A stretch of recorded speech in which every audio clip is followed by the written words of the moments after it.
selaku moderator.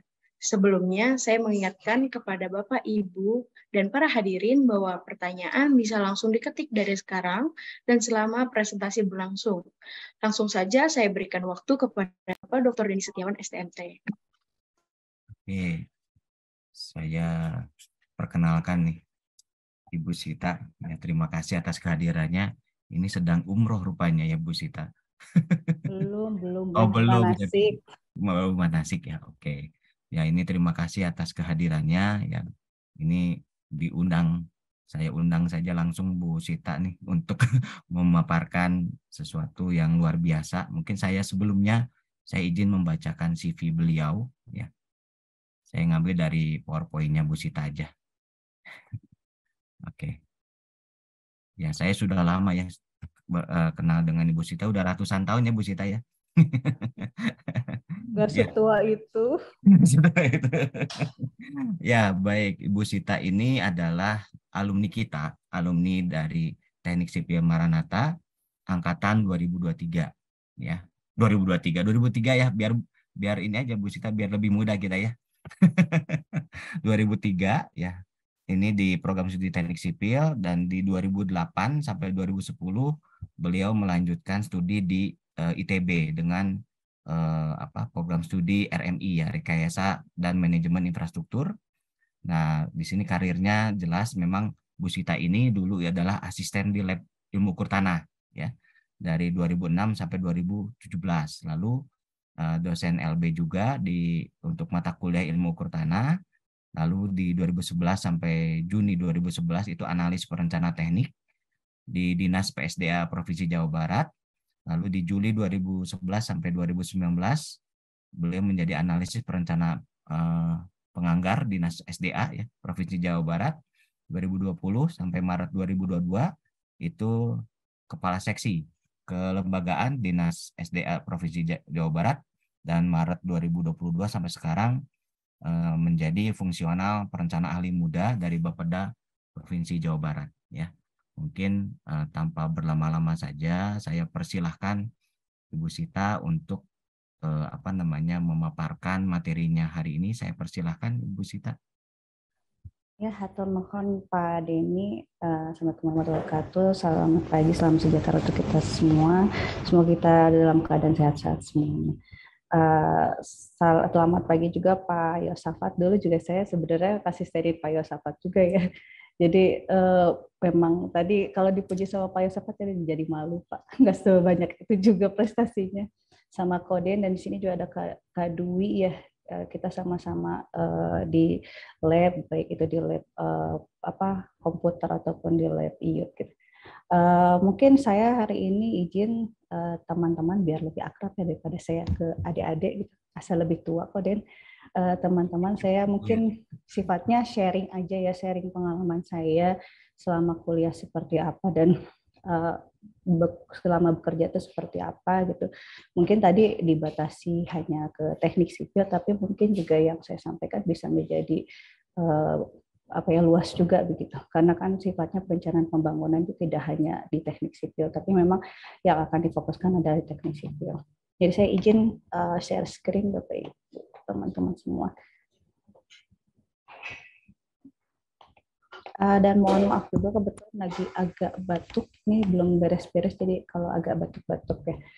Jadi mungkin tema yang saya ambil adalah melihat tantangan pembangunan di Jawa Barat sebagai peluang berkarir sarjana teknik sipil, supaya teman-teman sendiri ada bayangan seperti apa sih kalau misalkan nanti saya mengambil teknik sipil ini dan nanti ke depan saya akan bekerja begitu ya. Nah, jadi saya mulai dari pertanyaan mendasar, apa itu teknik sipil, kemudian apa sih bedanya teknik sipil dengan arsitektur dan kenapa harus teknik sipil. Nah, mungkin sebelum saya menjelaskan, barangkali dari teman-teman, ini sifatnya diskusi interaktif langsung, boleh ya Koden ya? Saya pengen tahu nih dari teman-teman mahasiswa, kira-kira tahu nggak sih teknik sipil itu tentang apa? Kan ada yang baru, ada yang udah lama, kemudian bedanya sama arsitektur apa, dan kenapa sih ini harus saya ngambil teknik sipil? Karena jujur ya Koden, selama waktu saya ngambil teknik sipil di Maranatha itu kebetulan itu karena terpaksa gitu. saya belum ada bayangan kenapa saya harus ngambil teknik sipil, karena waktu itu orang tua saya kebetulan kontraktor udah ambil teknik sipil aja, tapi saya belum ada gambaran apa-apa. Tapi ternyata memang kepake banget gitu, dan memang luas banget gitu yang harus peluang berkarirnya ke depan. Nah ini mungkin yang pengen saya tanyain ke teman-teman gitu. Teman-teman tahu nggak sih teknik sipil itu tentang apa dan bedanya dengan arsitektur apa? Mungkin dari teman-teman sendiri ada yang mau menjawab begitu? Ayo silahkan. Afia, Sofi, Grafila. Apa tuh teknik sipil? Teknik sipil itu ilmu tentang apa begitu? Masa malu-malu. Ayo. Siapa? Kita bukan mencari yang benar atau salah ya. Mungkin saya juga ada yang salah juga dalam penyampaian gitu. Jadi cuma ini hanya membuka wawasan aja supaya teman-teman juga lebih paham tentang teknik sipil dan arsitektur. Karena kadang-kadang sekarang antara arsitektur sama teknik sipil kayak seolah-olah sama, padahal beda gitu tetap. Ayo. Masa nggak ada yang berani? Pak Det. Ayo. Mana nih suaranya nih? Perasaan saya udah jelasin itu. Ayo. Ini Siapa? antara malu-malu atau apa ya? Afia dulu lah, Afia. Sama Sofi. FC-nya ditodong ya langsung. Dodong aja langsung. Ayo, siap. Nggak usah takut salah sih, cuma pengen diskusi aja. Setahu saya Bu, kalau teknik sipil itu lebih ke ngedesain suatu konstruksi gitu, atau jembatan atau yang lain gitu. Kalau misalkan arsitektur sendiri, mendesainnya dalam artian kayak apa ya, bahasanya tuh perintilannya gitu Bu. Perintilannya ngebuat bangunan gitu kan. Jadi kayak ya bahan-bahan dasarnya gitu. Kalau misalkan untuk arsitek itu kayak ngedesain apa ya, kayak bentukannya gitu, kayak misalkan bentuk bangunannya itu mau seperti apa, yang lengkung-lengkung atau yang biasa-biasa saja kayak gitu Bu. Oke, ada yang lain? Sebelum saya mau nanya, masuk teknik sipil karena memang pengen atau karena terpaksa seperti saya dulu? Kalau saya nggak terpaksa juga sih Bu, cuman kayak penasaran gitu. Penasaran aja. Tapi bagus, nanti penasaran itu menjadi satu minat yang kedepannya pengen diulik gitu. Iya kan? Gitu. Iya Bu. Ada yang lain? Kalau nggak ada mungkin saya ini ya langsung. Jadi mungkin tadi juga disampaikan. Jadi saya fokuskan, jadi teknik sipil itu sama, dua-duanya sama-sama merancang. Tapi kalau teknik sipil lebih ke tujuannya ingin memenuhi kebutuhan infrastruktur. Nah, tapi kalau misalkan teknik arsitektur, dia lebih tujuannya ingin menghasilkan bangunan yang fungsional, yang punya penampilan yang estetik atau indah. Nah, artinya kalau misalnya di sini, kalau kita lihat langsung di perbedaan tuh, jadi secara singkat teknik sipil itu membuat gambar si arsitek menjadi bangunan nyata dengan pertimbangan-pertimbangan seperti keamanan, ketahanan bangunan dan lain-lain. Tapi kalau misalkan arsitektur tidak sampai ke kita menganalisis sejauh mana ketahanan bangunannya, keamanan bangunannya dan lain-lainnya. Jadi teknik sipil ini lebih ke bagaimana kita merancang suatu bangunan atau infrastruktur yang kemudian memenuhi kebutuhan infrastruktur yang berada pada sektor publik. Artinya di sini ada kebutuhan yang ada di masyarakat, ada demand yang harus kita. Sehingga kalau misalkan teman-teman yang mungkin angkatan atas nih, kita mau merencanakan suatu jalan, kita harus tahu dulu nih kebutuhannya berapa sih yang harus melintas di situ. Kemudian misalkan mau merancang suatu jembatan gitu, kapasitasnya berapa mobil atau kendaraan yang akan melintasi situ, sehingga kita bisa menghitung seberapa besar keamanannya yang harus kita perhatikan. Termasuk kalau misalkan kita membangun suatu struktur bangunan gitu, apakah nanti di situ rawan gempa dan lain-lain, juga itu kan menjadi salah satu pertimbangan. Nah, disitulah teknik sipil gitu. Jadi bagaimana kita merancang untuk memenuhi kebutuhan infrastruktur. Jadi lingkupnya dari mulai merancangnya, membangunnya, memeliharanya, serta merenovasinya, itu ada nanti teknik sipil. Nah, artinya di sini kalau misalkan saya lihat dari kata-kata pertama, itu melihat tadi dengan tema melihat tantangan pembangunan sebagai peluang berkarir, di sini ada kata kuncinya di teknik sipil adalah memenuhi kebutuhan infrastruktur. Infrastruktur pelayanan dasar itu sangat dibutuhkan karena apa? Kegiatan ekonomi dan kegiatan manusia itu selalu berkembang. Jumlah penduduk jarang berkurang, tapi jumlah penduduk selalu bertambah. Artinya di situ nanti akan ada suatu pengembangan kawasan. Dibutuhkan nanti air, dibutuhkan nanti sawah dan irigasi untuk menghasilkan pangan, kemudian dibutuhkan suatu permukiman dan lain-lain, dibutuhkan jalan. Artinya dari situlah nanti akan muncul suatu kebutuhan infrastruktur yang sangat dibutuhkan ini peranan teknik sipil di dalamnya.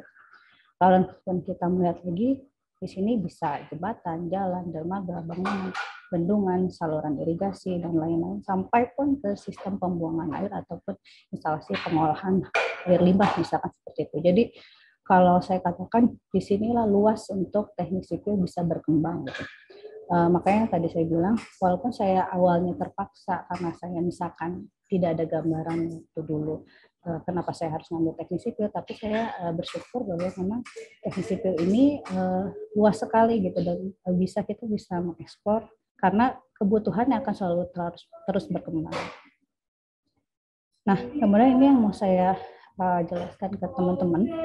Jadi construction project life cycle ini terdiri dari mulai kita merencanakan, memplanning gitu, merencanakan sesuatu gitu, kita pengen merencanakan suatu kawasan permukiman gitu misalkan. Nanti di situ ada kita masuk ke surveyornya, misalnya tadi ilmu pertanahannya masuk dan lain-lain, kemudian kita mensurvei kebutuhannya seperti apa gitu. Kemudian setelah itu kita mendesain, merancang suatu desain bangunannya atau jembatannya atau jalannya, baru kemudian kita melakukan konstruksi. Setelah dikonstruksi selesai pun kita harus melakukan operasi dan pemeliharaan. Setelah itu ada kemungkinan tadi karena ada jumlah penduduk yang selalu berkembang, meningkat dan lain-lain, ada kebutuhan tambahan sehingga ini perlu ditingkatkan gitu. Ada perlu peningkatan dan ini pada akhirnya akan kembali lagi pada siklus planning, akan kembali lagi pada siklus perencanaan. Bagaimana peningkatan tersebut kita terjemahkan dan kita rencanakan kembali, kemudian kita rancang kembali dan akhirnya akan ada apakah itu rehabilitasi, apakah itu peningkatan, akan ada konstruksi kembali dan ini akan selalu berputar terus.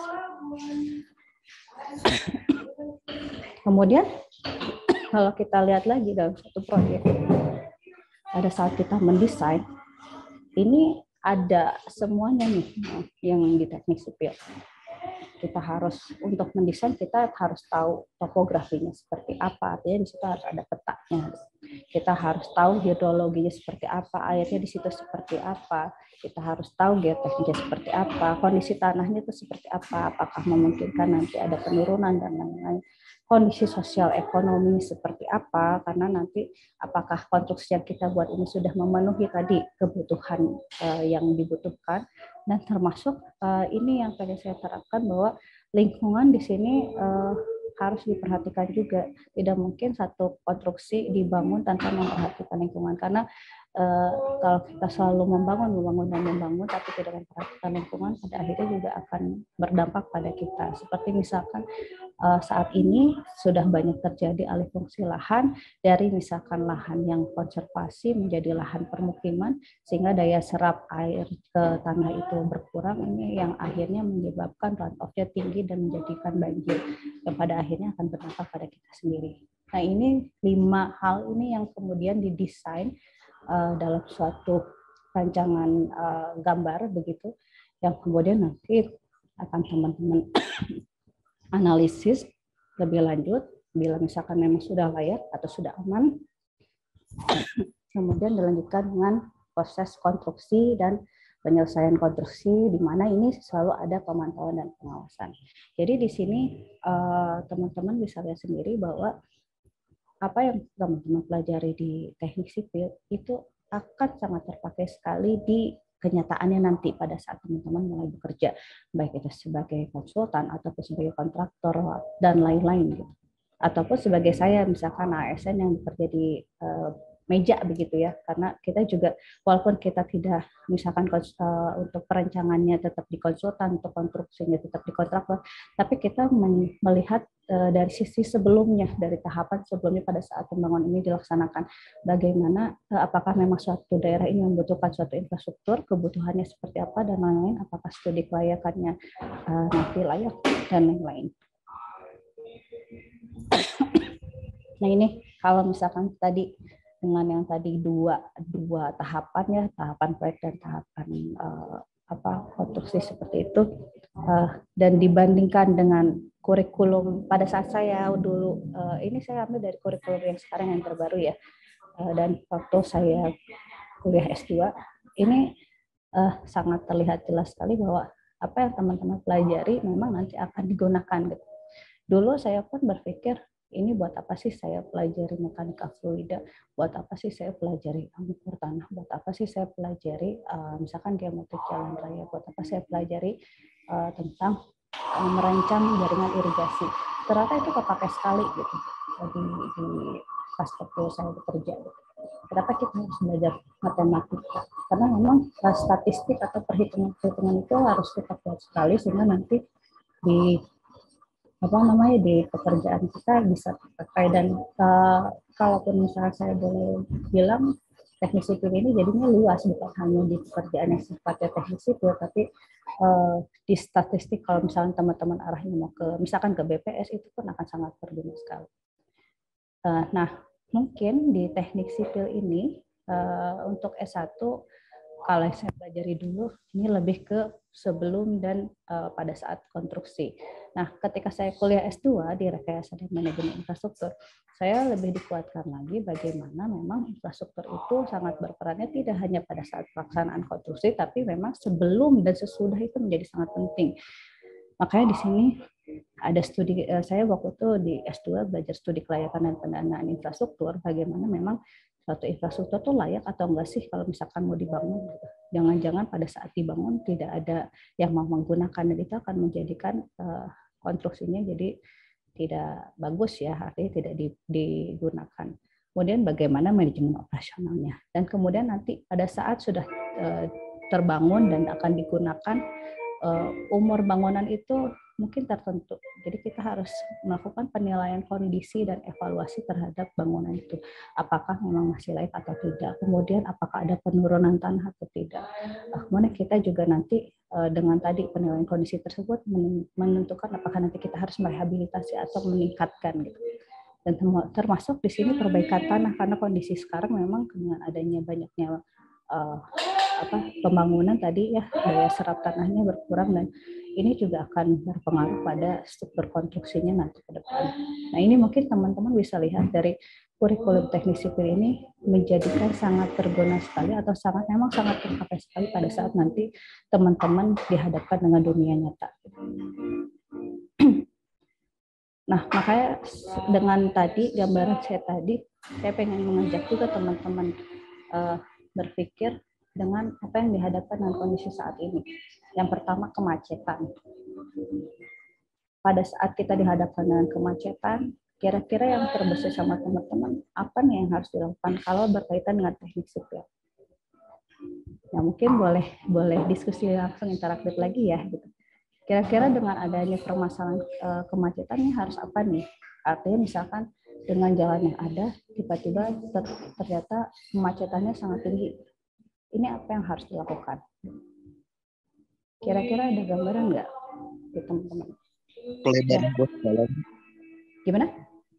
Pelebaran luas jalan. Pelebaran luas jalan. Artinya tadi kan ini kan kondisinya existing, kemudian tadi harus setelah kita lakukan penilaian evaluasi dan kondisi, ternyata dengan kemacetan ini harus dilebarkan. Artinya harus kembali lagi ke siklus perencanaan tadi, pada bagaimana kita mau melebarkan jalan, sejauh mana atau selebar apa harus dilebarkan sehingga tadi tidak terjadi macet lagi. Ada lagi nggak yang lain? Nah di situ dasar-dasar rekayasa tadi geometrik jalan, kemudian dasar-dasar transportasi di sini berguna sekali ya. Bagaimana teman-teman nanti menghitung lalu lintas itu sejauh apa Kemudian bisa dianalisis dan nanti menjadi salah satu pertimbangan dalam rangka mendesain ulang supaya nanti jalannya tidak macet lagi. Selain pelebaran jalan, kira-kira apa nih?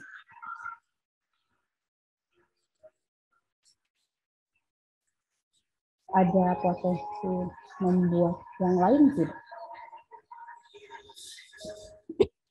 Artinya di sini ya lalu lintas akan seperti itu terus. Ada potensi nggak yang lain selain melebarkan jalan? Pembuatan flyover. Nah, mungkin kalau misalkan ini kita bisa bikin flyover. Kemudian yang lainnya ada juga yang saat ini kalau boleh saya bilang yang sedang digarap oleh Provinsi Jawa Barat adalah kita mau mencoba mengembangkan LRT dan MRT. Jadi bagaimana kita mencoba mengalihkan kegiatan manusia ini yang tadinya pakai kendaraan masing-masing, kita mencoba untuk mengalihkan menjadi kendaraan umum supaya tidak terlalu macet di jalan. Kita bisa alihkan semua kegiatan ini ke pergerakan manusia ini dalam bentuk MRT ataupun LRT. Jadi itu yang mungkin nanti dari situlah semua teknik sipil ini akan sangat berperan sekali. Kemudian kalau misalkan dengan permasalahan cetak sawah baru, kira-kira pemerintah sekarang misalkan sedang menggalakkan untuk cetak sawah baru untuk mendukung ketahanan pangan. Kira-kira yang terbesit sama teman-teman berkaitan sama teknik sipil apa?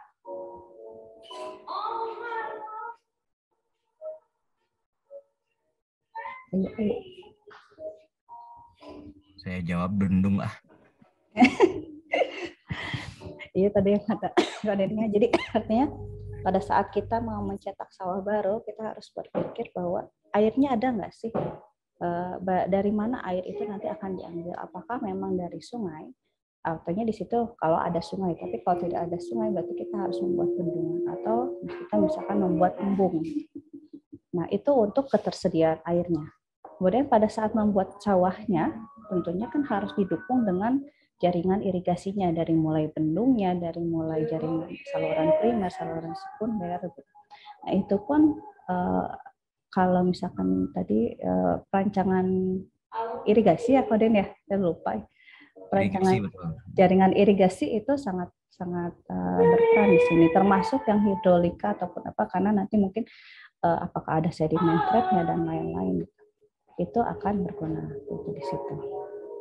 Kemudian kalau misalkan dihadapkan dengan kondisi atau permasalahan bangunan retak pasca gempa, gitu.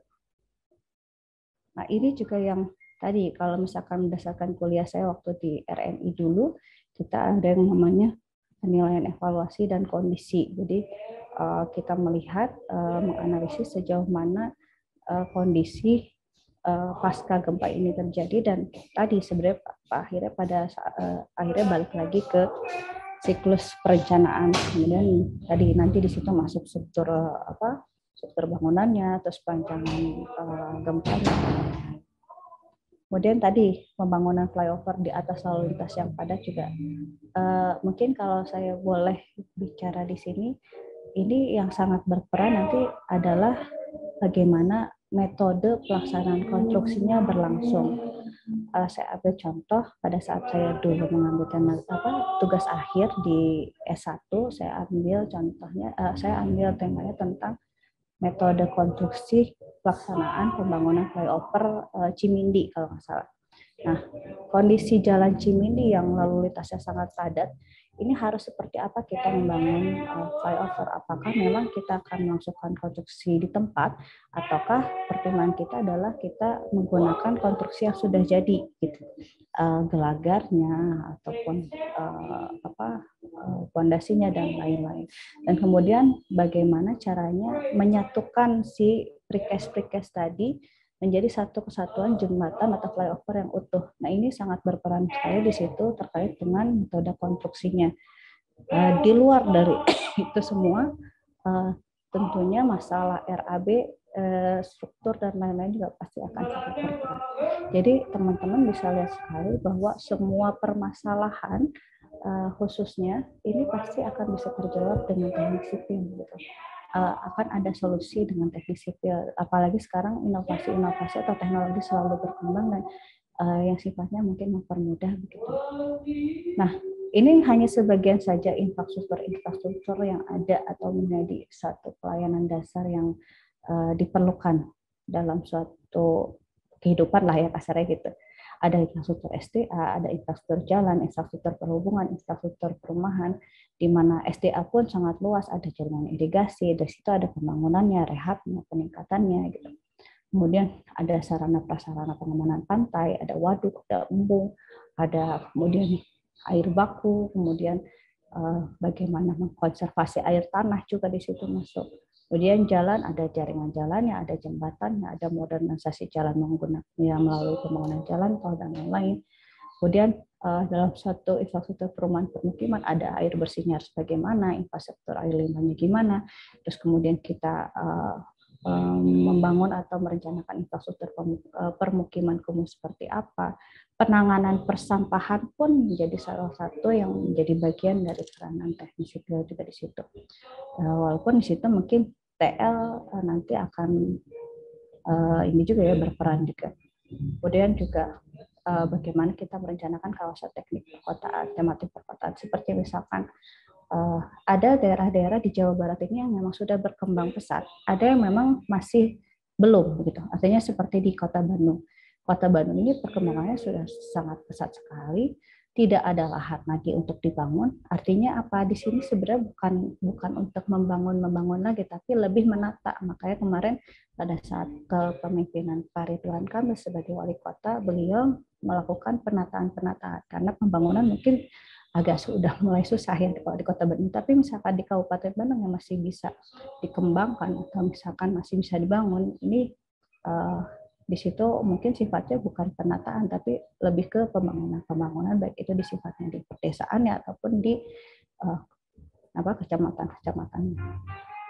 Kemudian infrastruktur perhubungan mulai dari bangun bandara, kemudian dari MRT, LRT, persimpangan tidak sebidang, penerangan jalan dan lain-lain. Ini hanya sebagian kecil dari infrastruktur pelayanan dasar yang sangat dibutuhkan. Sehingga kalau misalkan saya boleh bilang ke teman-teman, luas sekali untuk peluang berkarya teman-teman teknik sipil di nanti ya, kalau misalnya udah selesai kuliah gitu. Mau teman-teman jadi surveyor bisa gitu.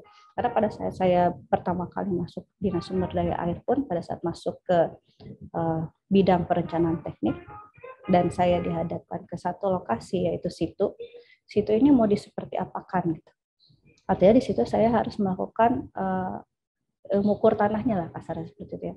Saya harus memetakan nih kondisinya seperti apa gitu.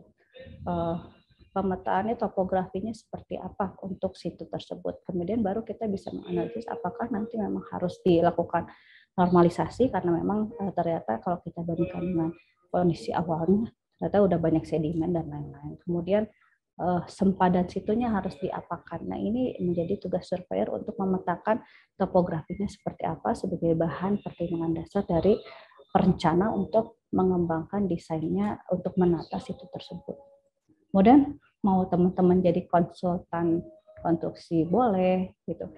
Nah, ini kalau konsultan konstruksi nanti pada saat konstruksi berjalan, tapi pada saat perencanaan tadi untuk menentukan gambar desain atau gambar teknik itu structural engineer masuk, water engineer masuk, kemudian geoteknik engineer masuk dan lain-lain.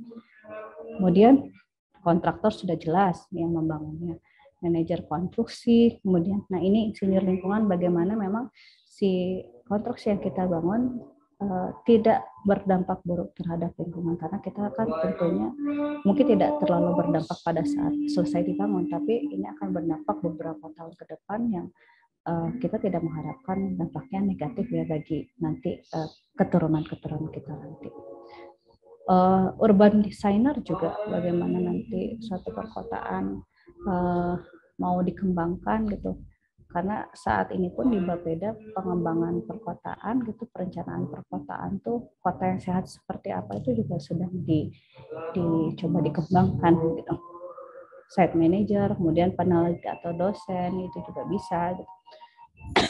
developer tentunya, seperti saya juga pegawai pemantauan bisa, analis kontrol kualitas bisa, termasuk kalau misalnya teman-teman mau kerja di perbankan juga bisa, karena kan kontraktor kadang-kadang selalu melakukan pengajuan kredit konstruksi ke bank.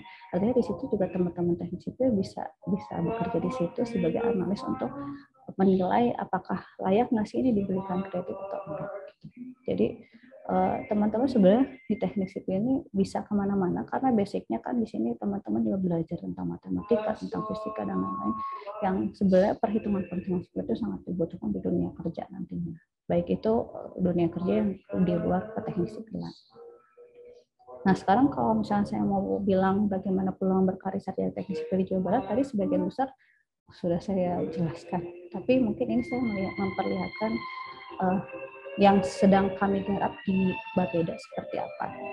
Nah, kalau melihat dari visi misi Provinsi Jawa Barat sendiri, ini kita ada 5 misi. Kalau visinya Jawa Barat juara lahir dan batin, tentunya kita juara di berbagai hal. Gitu. Nah, kalau misalkan misinya ada 5, salah satunya adalah pemerataan pembangunan, kemudian manusia berbudaya, daya saing ekonomi, dan kolaboratif dan manusia berpancasila. Nah, di pemerataan pembangunan daya saing ekonomi itu tentunya dua misi ini yang sangat mendukung sekali dalam hal pembangunan gitu. Yang satu ke arah pemerataan pembangunan berbasis lingkungan dan tata ruang yang berkelanjutan dan peningkatan konektivitas antar wilayah. Kemudian daya saing ekonomi ini bagaimana nanti kita mengembangkan suatu wilayah untuk bisa meningkatkan kegiatan-kegiatan perekonomian sehingga nanti ke depan daya saing kita dengan daerah-daerah lain bisa lebih meningkat lagi gitu. Nah, kalau misalkan kita lihat dari prioritas pembangunan, tentu di sini prioritas ke-10 pengembangan infrastruktur konektivitas wilayah dan pengelolaan lingkungan hidup. Di sini teman-teman bisa lihat fokus prioritas pembangunannya ini berkaitan erat sekali dengan teknik sipil. Pembangunan jalan, kemudian rumah tidak layak huni, sampah, jaringan irigasi, kemudian transportasi perkotaan, kemudian lalu lintas, air minum, banjir, das, kemudian termasuk konservasi hutan dan rehabilitasi lahan kritis pun menjadi salah satu bagian dari teknik sipil karena di situ nanti sifatnya bagaimana kita membangun misalkan sumber resapan, kemudian dam penahan dan lain-lain. Nah ini Jawa Barat ini kita sedang mengembangkan minimalnya 4 lah kalau kita bilang. Ada kawasan yang sudah diamanatkan dalam Perpres.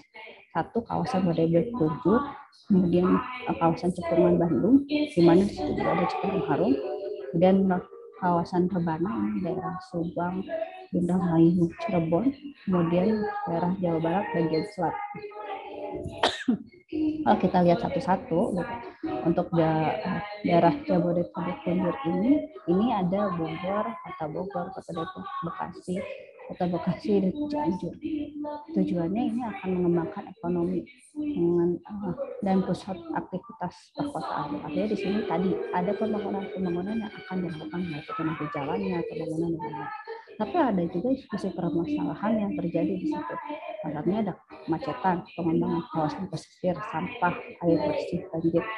Yang ini tadi yang saya bilang, juga ini nanti sipil akan berperan sekali di situ dari mulai perencananya, kemudian bagaimana perencanaannya dan bagaimana perancangannya, kemudian konstruksinya seperti apa, dan mungkin bagaimana memanage operasi dan pemeliharaan supaya nanti tidak terjadi lagi yang namanya misalkan banjir, macet dan lain-lain. Kemudian Cekungan Bandung. Cekungan Bandung kita tahu ini Kota Bandung, Kota Cimahi, Kabupaten Bandung, Bandung Barat, dan Sumedang. Ini merupakan kawasan strategis nasional yang teman-teman juga udah melihat perkembangan Cekungan Bandung ini seperti apa, karena memang dikelilingi gunung. Gitu. Artinya di situ potensi bahaya bencana tinggi. Gitu. Sehingga nanti kita harus menciptakan suatu infrastruktur yang tahan terhadap bencana. Kemudian di sini juga ada isu-isu seperti tadi, gitu.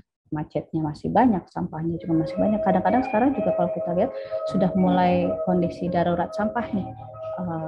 Beberapa TPA sudah mulai over capacity dan kita mungkin harus membangun lagi. Nah ini yang mungkin teman-teman kalau dari teknik sipil atau dan dibantu juga mungkin dengan teknik lingkungan ini harus berperan bagaimana kita menciptakan suatu infrastruktur pengelolaan sampah dan pengolahan sampah ini supaya nanti tidak terjadi lagi yang darurat sampah itu. Banjir sudah pasti terjadi dan mungkin kalau misalnya kita bilang ini sudah seperti itu ya kondisinya, mau di apapun juga mungkin tetap banjir itu akan ada. Sehingga nanti bagaimana kita mencoba mengadaptasinya, infrastruktur apa yang harus dibangun dan lain-lain, ini juga menjadi PR kita bersama. Kalau kita lihat fokus penanganannya ini ada nanti dikembangkan di kawasan perkotaan inti dan kemudian kawasan pariwisata juga pendidikan tinggi, artinya di situ akan ada pembangunan juga. Dan untuk rebana ini juga menjadi salah satu instruksinya Bapak Presiden, di mana salah satunya di situ percepatan pembangunan pelabuhan Pratimban. Jadi pelabuhan ini juga ada peran disiplin di dalamnya. Kemudian nanti untuk rebana ini dikembangkan sebagai kawasan peruntukan industri.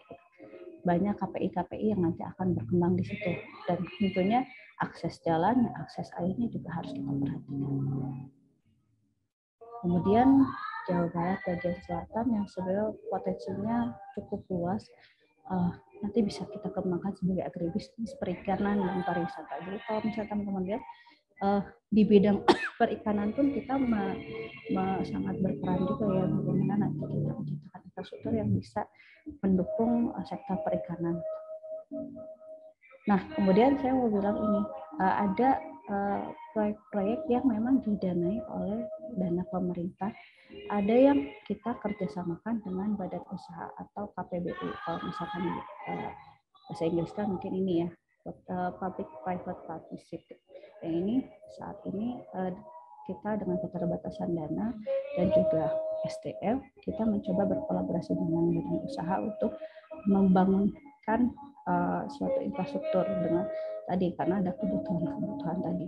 Nah, artinya di sini dari mulai merencanakannya kita, tapi membangunnya dan mengoperasikannya nanti adalah badan usaha. Nah, di sini ke depan nanti kita akan saat ini kalau untuk TPPS Luwut Nambo ini sedang berjalan gitu. Ini adalah tempat sampah di Kabupaten Bogor. Kemudian untuk Legok Nangka ini sedang masa lelang gitu. Kemudian untuk di Cirebon Raya masih dalam tahap perencanaan. Untuk SPAM atau sistem penyediaan air minum Jati Gede ini juga sedang tahap juga. Kemudian ada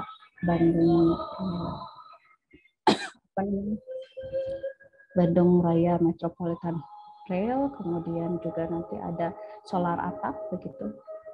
Kemudian ada smart street lighting on Province Road dan rumah sakit edukasi lah kalau nggak salah di Unpad gitu, kita kerjasama dengan Unpad.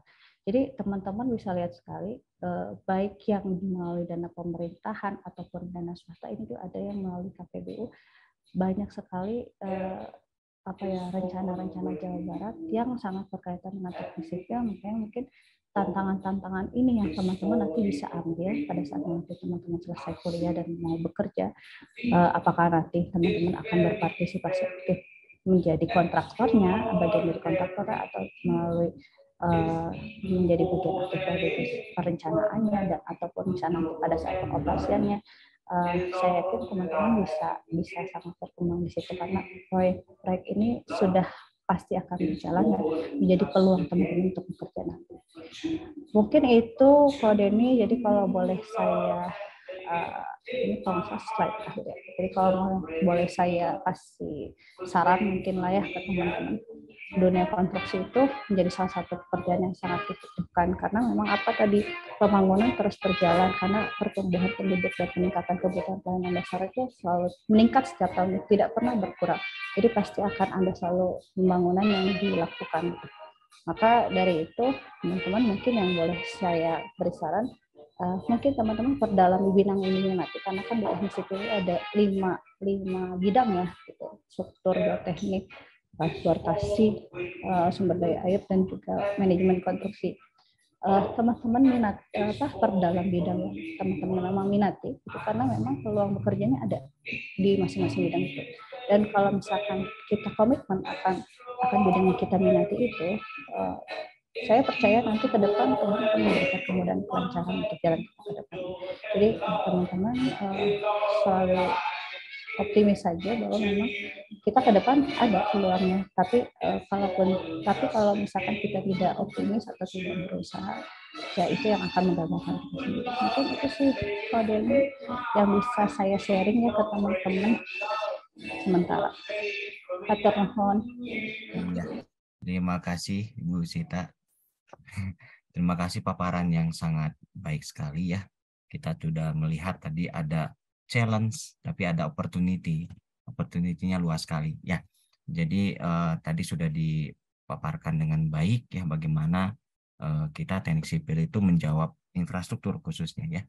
Oke, baik. Mungkin saya ingin membuka kesempatan bagi ada yang mau bertanya. Saya persilahkan dari Bapak Ibu atau juga rekan-rekan mahasiswa.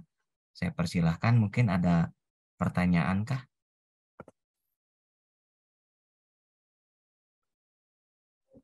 Jangan pertanyaan, diskusi aja. Diskusi aja ya. Kalau pertanyaan di sidang ya. Ada nggak mau bertanya. Jadi ya, teman-teman kita diskusi aja, jangan bertanya lah ya. Takutnya maksudnya kalau bertanya ada kekhawatiran saya takut salah nanya nih atau apa. Saya tuh takut salah jawab juga. Suka begitu. Ya, mungkin ada yang mau didiskusikan, silahkan. Ya, silahkan. Mungkin ada yang jadi unek-unek teman-teman nih, ada penasaran tentang ini apa nih kira-kira, silahkan ya. Saya juga sebenarnya ada ini nih, di sebelah saya ada kontraktor juga. Kalau iya, mana suaminya? Panggil suaminya. Jadi coba. Jadi kalau saya dari sisi perencanaan gitu, pengembangan dia yang melaksanakan. Mana Fadli? Teman-teman mau bertanya terkait dengan pelaksanaan konstruksi ini ada bisa menjawab juga. Ya, mungkin saya perkenalkan dulu nih. Ini adalah Fadli. Fadli ini adalah mantannya Ibu Sita ya. Ya, mantan saya.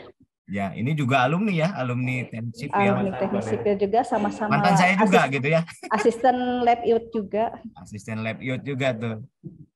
Lagi ngapain nih Fadli nih sekarang kerjanya? Ya. Oke, mungkin ada yang mau didiskusikan, tapi kalau ini saya dulu dah, kalau nggak ada ya.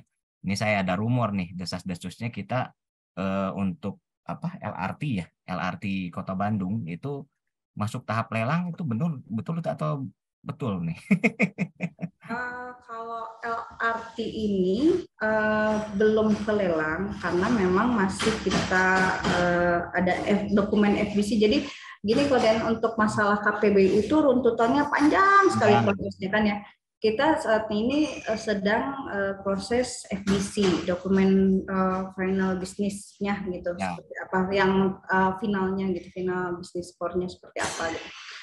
Nah nanti setelah tapi alhamdulillah kita sudah dapat VGF dari pemerintah pusat gitu. Nah mungkin setelah FBC ini selesai kan ini masih di sana ya di pusat ya untuk dianalisis lebih lanjut gitu. Nah kalau misalnya ini sudah selesai mungkin nanti kita akan lanjutkan ke tahap lelang gitu. Tapi sementara ini sepertinya sih yang berminat sudah cukup banyak juga gitu. Betul. Karena itu sangat dinantikan ya, apalagi ya, jadi ini merubah paradigma kita tuh supaya nggak terlalu berfokus di kendaraan pribadi, tapi kendaraan umum pun akan sangat nyaman untuk kita, lebih aman, lebih cepat gitu. Hanya saja memang nanti bagaimana kita antara satu ke lokasi satu dan lokasi lainnya untuk naiknya kan lumayan ya agak jauh gitu. Nah tinggal ini merancang mungkin di kabupaten kotanya ya seperti apa yang untuk transfernya gitu antara dari kita turun dari terminal yang satu modanya apalagi nih gitu. Nah ini yang perlu didukung sama teman-teman kabupaten kota. Connectingnya.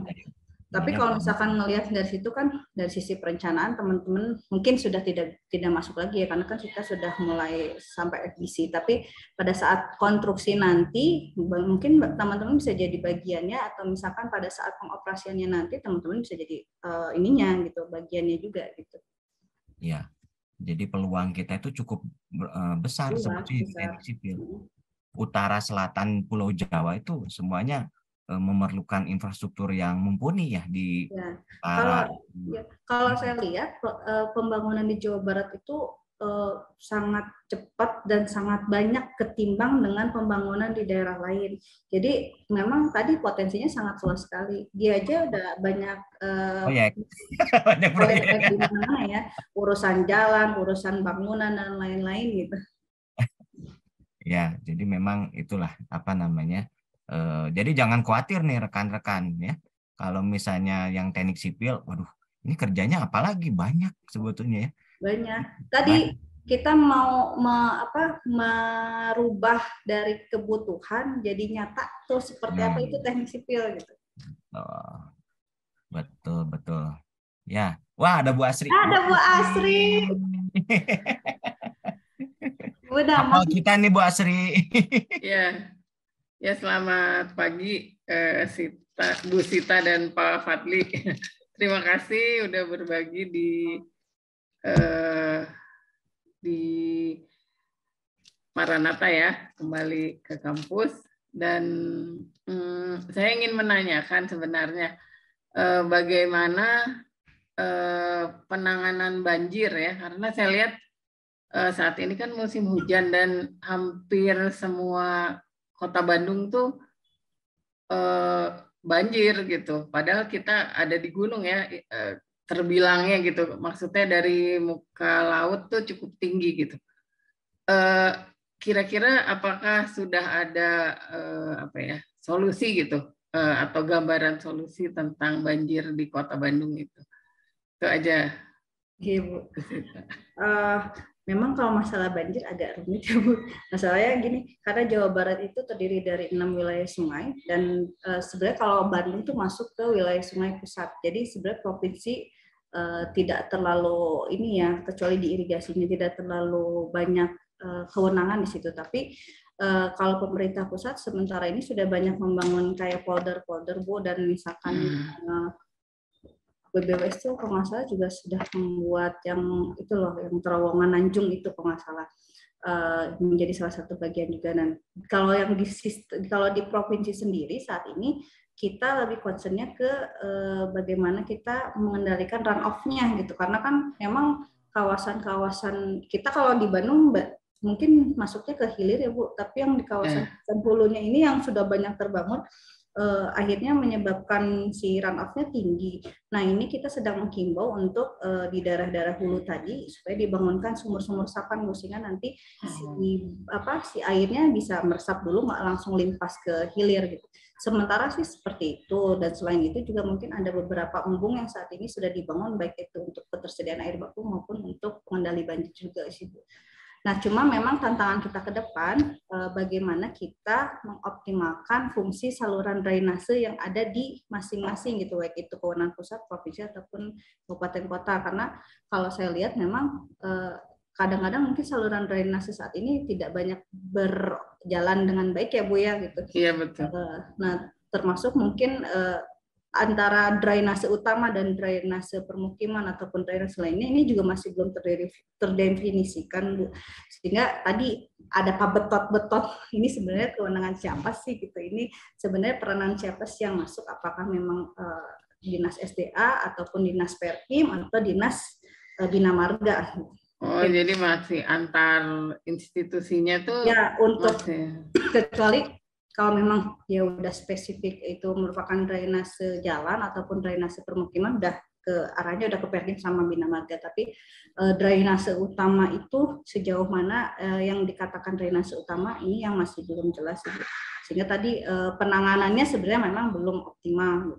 Seperti yang di mana itu di ada satu daerah memang kondisinya memang si saluran drainasenya karena tidak berfungsi dengan baik. Kadang-kadang sekarang yang kita lihat pun ya Bu, harusnya dulu sebagai saluran drainase, tapi dengan adanya pembangunan ketutup. Nah itu di daerah Bogor tuh itu banyak sekali saluran irigasi. Tapi dengan adanya alih fungsi lahan, akhirnya sawahnya berubah jadi pemukiman. Akhirnya berubah fungsi tuh Bu, saluran irigasi menjadi saluran drainase. Tapi itu pun dengan kondisi sekarang banyak yang sudah ketutup nih dengan jalankah atau dengan bangunankah di atasnya, sehingga ya tadi harusnya masuk saluran drainase nggak bisa. Pemetaan ulang gitu ya. Jadi di sini juga pengendalian pemanfaatan ruangnya juga sangat berperan tinggi ya, itu ada di Dinas Bina Marga juga. Nah ini juga teman-teman juga mungkin bisa dari hal ini juga bisa masuk juga ke situ, tidak hanya planologi juga, tapi teknik sipil juga masuk ke bagaimana kita mengendalikan ruang. Gitu.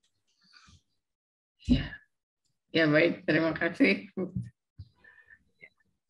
Oke, mungkin ada yang mau didiskusikan lagi, saya persilahkan dari rekan mahasiswa atau siapa. Mahasiswa ini masih pada malu-malu lah biasa. Takut sama kode ini kali. Oh, masa takut sama saya? Oke, ada lagi mungkin? Silahkan. Ya ini mungkin teman-teman nggak harus hanya yang teknis ya. Yang kira-kira teman-teman penasaran aja juga boleh ikutnya. Silahkan. Silahkan. Oke. Mau nanya. Silahkan. Halo Bu Sipta, saya dengan Ibu Novi. Iya Bu. Dari Teknik Elektro, cuman tadi saya penasaran ya masalah pembangunan tadi ya, dengan adanya pembangunan jalan atau lainnya bangunan gitu ya, adanya hingga menutup saluran dan seterusnya gitu ya, itu bagaimana ya dalam perencanaan pembangunan atau tata kota gitu ya, kenapa tidak ada koordinasi sehingga membangun yang satu tidak menjadi menghambat yang lain gitu ya. Nah mohon ininya bagaimana nih pemerintah dalam proses pembangunan sehingga ya tadi ya masalah banjir atau mungkin masalah-masalah yang lain bisa muncul karena pembangunan yang baru gitu ya. Itu aja. Dan Bu, mungkin masalah kewenangan sih ya yang paling menjadi dasar Bu. Karena kan kita juga di UU yang pemerintahan itu kan terbagi ya, ada pemerintahan daerah, pusat gitu. Nah, kemudian di situ juga kan masing-masing membuat RT RW juga Bu. Dan kadang-kadang mungkin tadi pada saat membangun RT RW tidak terjadi sinkronisasi antara pemerintah pusat sama daerah gitu, baik kabupaten ke provinsi misalkan atau provinsi ke yang lain gitu. Karena kalau kita lihat dulu kayaknya pengendalian ruangnya tuh mungkin seolah tak terabaikan gitu. Dan kemudian tadi kebutuhan penduduknya juga meningkat gitu. Sehingga yang tadi kalau dibilang daerah kota Depok, kota Bogor yang tadinya saluran menjadi daerah-daerah sawah begitu, sekarang tuh udah lebih berkembang menjadi saluran menjadi pemukiman lah gitu. Sehingga tadi yang tadinya sawah jadi tidak ada sawah, sekarang saluran irigasinya berubah fungsi. Yaitu kita kadang mungkin tidak bisa mengendalikan pertumbuhan penduduk dan kebutuhan penduduk gitu. Jadi antara satu pemerintahan mungkin ada prioritas yang kemudian agak miss-nya karena tadi masalah kewenangan tidak terkomunikasikan dengan baik.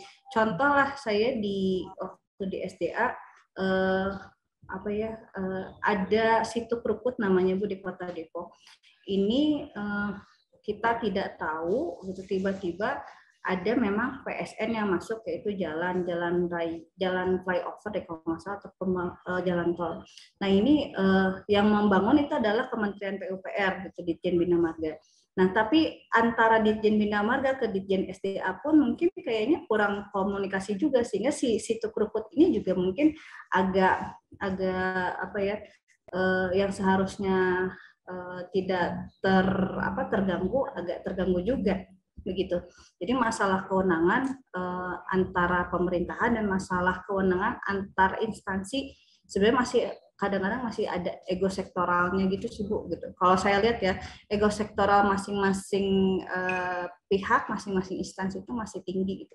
Kadang-kadang Bina Marga membangun jalan tapi tanpa memperhatikan di situ sebenarnya ada sawah, ada air, ada situ, ada embung gitu. Karena ini ngelihatnya misalkan proyek strategis nasional gitu dibangun aja tapi misalkan tidak diperhatikan tuh apakah situnya harus dialihkan ke yang lain gitu, kita membangun waduk atau membangun embung yang lain ataukah bagaimana gitu. Itu yang mungkin belum terjadi ya, belum sinkron aja sih karena masih ego sektoralnya masih tinggi kalau saya bilang. Makanya mungkin kita wadahi dengan forum-forum Bu gitu. Kalau misalnya di SDA tuh ada forum TKP SDA, tim koordinasi pengelolaan sumber daya air. Kemudian di bagian perumahan ada forum PKP, di bagian jalan raya mungkin juga ada forum juga. Nah ini mengumpulkan semua pihak, semua instansi supaya pada saat pembangunan itu bisa diminimalisir lah kondisi-kondisi seperti itu. Sementara seperti itu. Makasih Bu Sita. Mungkin nanti usulan-usulan itu bisa disampaikan gitu ya. Jangan sampai kayaknya kayak tadi problem solusi kemacetan atau solusi pembangunan apa gitu ya. Ternyata kita mensolusikan sesuatu yang baik itu menghasilkan problem yang baru gitu ya. Nah itu ya yang itu mungkin aja. bisa menjadi salah satu peluang dari teman-teman gitu untuk bagaimana merencanakan itu dampaknya yang harus kita lihat tuh bukan hanya pada saat mau membangun, tapi nanti dampak setelah pembangunan tuh apa itu harus bisa dianalisis dari mulai perencanaan gitu. Nah itu menjadi tantangan bagi teman-teman teknik sipil ataupun teknik lainnya ya gitu, karena kan di situ juga nanti ada bagian elektronnya juga mungkin ada ya dalam satu pembangunan, apakah nanti akan berdampak pada kehidupan kita mendatang lah begitu. Itu yang mungkin menjadi tantangan buat teman-teman sih. Oke, terima kasih Bu Sita. Bu. Ade ini boleh tanya sama mantannya Bu Sita. Pak Fadli nih. Fadli, pergi ke toilet dulu Bu. Oh, ya. Apa yang tantangan apa gitu yang terbesar bagi kontraktor pada masa ini ya? Mungkin itu bisa. Ya Bu, nanti saya sampaikan Bu. Masih di toilet dulu. Suruh cepetan. Suruh cepetan. Ya. Sambil nunggu teman-teman mahasiswa nih, belum ada ya kodenya. Ini ada Ibu Novi yang lain ya, bukan Bu Novi yang tadi. Ini ada Bu Novi dari industri gitu ya. Ini bertanya juga, selamat siang Bu Sita, izin bertanya, apabila terjadi kejadian semisal bangunan tiba-tiba roboh, siapakah yang harus bertanggung jawab? Apakah insinyur sipilnya atau arsiteknya yang ikut bertanggung jawab? Nah sebenarnya itu sih semuanya berperan ya gitu, maksudnya pada saat ada kejadian roboh seperti ini dari mulai aspek perancangan sampai konstruksi itu nanti dilihat semua. Karena kalau misalkan saya boleh bilang, sekarang tuh instansi pemeriksaan atau BPKP itu melihatnya tidak hanya pada saat pelaksanaannya, tapi juga melihat jauh ke belakang pada saat perencanaannya seperti apa sih gitu. Emang ada kebutuhannya kah gitu. Kemudian kebutuhannya sejauh apa gitu. Terus kemudian demand-nya bagaimana, kemudian lain-lainnya gitu ya. Sehingga apakah memang perencanaannya sudah betul seperti itu. Analisisnya, perhitungan keamanannya apakah sudah benar atau tidak. Jadi kalau misalkan bertanggung jawab sebenarnya semua, mau dari insinyurnya, arsiteknya, mungkin arsiteknya lebih ke tadi ya lebih ke fungsinya dan juga estetikanya, tapi juga yang teknik sipilnya juga itu kan sangat pada saat merancang, teknik sipilnya yang harus memperhitungkan tadi keamanannya, faktor kesesuaiannya dan lain-lain gitu. Jadi dari mulai perencanaan sampai konstruksi itu akan sangat bertanggung jawab. Jadi mungkin nanti kalaupun misalkan dipanggil sama BPK tuh semua pihak pasti akan dipanggil, gitu. Dari kontraktornya, dari mulai perencananya dan lain-lain. Kemudian mungkin itu ya pertanyaannya. Mantan saya tadi Bu Asri menanyakan, Bu Asri ini ada Bu. Tantangan terbesar apa yang pada saat ini oleh bagi kontraktor? Cari proyek katanya. Tadi katanya banyak. Ini mungkin Bu, kalau untuk kegiatannya gitu ya, proyeknya kita sebutnya itu kan sebenarnya kan banyak ya. Di pemerintah pun itu kalau sekarang kayak di Kabupaten Bandung itu, Dinas PUPR itu anggarannya hampir 700 miliar gitu. Itu proyek semua itu. Tapi yang sekarang jadi tantangan terberat itu untuk kita para pengusaha kontraktor itu adalah sekarang itu ada Permen 8 mengenai sertifikat badan usaha di situ. Jadi untuk perusahaan konstruksi itu syarat utamanya adalah dia harus memiliki izin usaha jasa konstruksi. Nah, izin usaha jasa konstruksi itu ditempuh setelah mereka memiliki sertifikat keahlian terampil untuk pegawainya, sertifikat keterangan ahli untuk penanggung jawab teknis badan usahanya, dan juga sertifikat badan usaha yang dikeluarkan oleh asosiasi konstruksi, entah itu oleh Gapensi atau Gaikindo. Sekarang itu di Permen yang 8 itu, yang baru itu, tenaga ahli itu kalau dulu untuk satu badan usaha, untuk misalkan satu CV, itu bisa 1 orang. Nah sekarang itu untuk satu subbidang itu harus 1 orang. Misalkan saya, perusahaan saya bergerak di proyek yang saya ambil itu sekarang jalan raya, itu harus ada 1 tenaga terampil jalan raya 1. Kalaupun misalkan saya mau menambah subbidang lagi untuk bangunan gedung, itu harus 1 tenaga terampil lagi. Udah gitu untuk misalkan bangunan pendidikan, 1 tenaga terampil lagi. Seperti beda ya gedung dan pendidikan. Untuk klasifikasi SPU itu subbidangnya itu dia ada hampir 100 kurang. Untuk bangunan aja dia ada 9. Mulai dari bangunan perumahan, non perumahan, bangunan pendidikan, bangunan kesehatan, itu macam-macam seperti itu.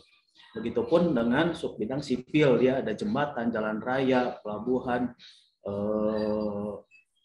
saluran air, seperti itu dia banyak. Nah, sekarang itu yang jadi permasalahan adalah sertifikasi itu dia diatur oleh Permen 8 itu harus minimal, kalau dulu itu untuk tenaga ahli itu dia minimal lulusan SMK STM bangunan, dia bisa mengikuti ujian sertifikasi. Kalau sekarang itu minimal harus D1 seperti itu. Sedangkan D1 sendiri untuk kita ketahui kan udah hampir nggak ada sekolahnya sekarang di mana D1. Kalaupun ngambil D3 pun ya mungkin mereka lebih baik ke S1 seperti itu. Nah, itulah yang sekarang jadi permasalahan untuk kontraktor-kontraktor kecil seperti itu. Jadi mereka harus memiliki masalah SDM ya. SDM-nya betul seperti itu. Memang tujuannya dari pemerintah bagus untuk meningkatkan kualitas kontraktornya. Cuma memang untuk kontraktor besar ya mungkin mereka tidak masalah. Tapi untuk kontraktor kecil dengan dana terbatas itu masalah besar. Masalah yang besarnya di situ. Masalah besar di situ dananya. Seperti itu. Jadi misalkan Pak Fadli gitu, apakah boleh mempunyai 2 sertifikat? Misalnya sebagai ahli gedung atau struktur, misalkan dengan ahli jalan juga gitu. Boleh nggak? Atau nggak boleh? Bisa, Bu. Untuk 1 orang itu sebenarnya kita bisa memiliki berbagai macam sertifikat keterangan ahli ataupun terampil. Hanya saja orang itu, kalau dulu misalkan seperti saya, mungkin saya terikat di perusahaan saya, terikat juga di perusahaan adik saya, seperti itu bisa. Kalau sekarang untuk 1 orang itu pada saat dia udah terdaftarkan sebagai tenaga ahli di 1 perusahaan, dia nggak bisa ikut ke perusahaan lain, gitu. Seperti itu. Tapi kalau untuk memiliki berbagai jenis sertifikat ya boleh. Yang penting kan kita tinggal mengikuti ujian sertifikasinya aja. Ya. Keluar nanti SKK ya. Ya, SKT dengan SKA-nya, Koden. Tapi itu jadi peluang tuh Koden. Jadi kan tadi butuh terampil tuh masing-masing bidang tuh satu gitu. Tapi itu yang memang jadi peluang berkarir teknis juga pada akhirnya. Jadi kita sebetulnya ada kerjasama juga dengan Bina Konstruksi ya, Binkon, mengadakan sertifikasi khususnya percepatan yang SKK, tapi SKK-nya mudah. Jadi lulusan kita nanti setelah lulus akan disertifikasi, tapi sebelumnya kan harus masuk training dulu supaya di-upgrade dari KKNI level 6 menjadi KKNI level 7 gitu ya. Nanti ya ini nanti peluang kita juga. Jadi dari ini secara gratis ya, Maranatha dari Teknik Sipil itu kita sudah bekerja sama gitu. Nanti dibekali begitu lulus akan dibekali dengan SKK muda, tapi berlakunya hanya 1 tahun gitu, hanya 1 tahun dan gratis gitu. Nanti bisa diperpanjang gitu. Jadi memang kalau saya mengutip dari keterangannya Pak Rizal Tamin, ini dosennya Bu Sita. Ngapain katanya disertifikasi badan usaha, harusnya pribadinya gitu ya. Itu serunya di situ. Ngapain sih perusahaannya yang disertifikasi, sedangkan kan dia benda mati, yang benda hidupnya adalah orang-orangnya yang kompeten di situ ya, kompetensinya di bidang apa, itunya yang harus disertifikasi, bukan badan usahanya. Itu sih masukan dari Prof. Rizal sebetulnya. Seperti itu. Ini ada curhatan ini. Pak Jimmy mau on cam nggak? Ya, terima kasih banyak ya Pak Fadli. Ya, terima kasih Bu Asri. Nah, ini pertanyaan dari Pak Jimmy nih. Selamat siang, saya izin bertanya, kalau jalan di Kota Bandung bisa dibilang aspalnya bergelombang dan berlubang. Apalagi jalan dari Kota Bandung ke arah Lembang, kebetulan Pak Jimmy ini emang orang Lembang. Nah, setahu saya sudah lama banget nggak diperbaiki, padahal jalan raya tersebut padahal jalan raya tersebut setiap minggu pasti macet dan banyak dilalui mobil besar. Apakah untuk perbaikan jalan itu harus menunggu proyek lelang atau menunggu apa, Bu? Dan juga soal penerangan jalan kurang sepanjang jalan tersebut, terutama di setelah lewat Terminal Ledeng. Nah, ini kan beliau survei tiap hari karena lalu lalang di situ. Iya, mungkin gini sih. Tadi ya sebenarnya kendalanya satu kewenangan, satu pembiayaan terbatas. Dua hal itu aja sebenarnya, Kodet. Masalah kewenangan nih, jalan itu kan ada jalan provinsi, ada jalan pusat, ada jalan kabupaten kota ya. Yang kalau di Kota Bandung ya otomatis mungkin menjadi kewenangan pemerintah Kota Bandung. Nah, saat ini Dinas Bina Marga itu kalau kebinamargaan di kota itu tergabung menjadi satu. DPUPR itu ada bina marganya, ada cipta karyanya, ada airnya, yang mungkin menjadi keterbatasan penganggaran itu karena ada 3 bidang dalam satu dinas. Ini menjadi tadi permasalahan ini, tapi memang harusnya dilakukan setiap tahun tuh harusnya dilakukan evaluasi gitu. Semisal di provinsi pun kan kita mengevaluasi kondisi jalan seperti apa, apakah dia masih dalam keadaan layak atau dalam keadaan rusak dan lain-lain. Cuma memang pada saat dihadapkan dengan penganggaran biaya pemeliharaan maksudnya mungkin bukan ke biaya pemeliharaan ya, tapi perbaikan jalan itu atau misalnya peningkatan jalan itu biayanya lumayan besar gitu. Saya lupa sih berapa besarannya, tapi untuk 1 kilometer jalan itu harus dianggarkan sekian M gitu. Nah, itu ada konversinya seperti itu, sehingga ya mungkin masalah pembiayaan menjadi kendala gitu, dan masalah kewenangan tadi. Tapi memang kalau jalan yang dari ya tadi itu, kita pada saat merancang satu jalan itu kan dengan kondisi kebutuhannya mungkin seperti ini gitu. Tapi kita nggak memprediksi terlalu jauh juga gitu. Kita tidak tahu, kalau dulu mungkin tidak tahu perkembangan Kota Bandung ini akan seperti ini. Perkembangan jalan dari Ledeng ke Lembang itu ada Great Asia Afrika, ada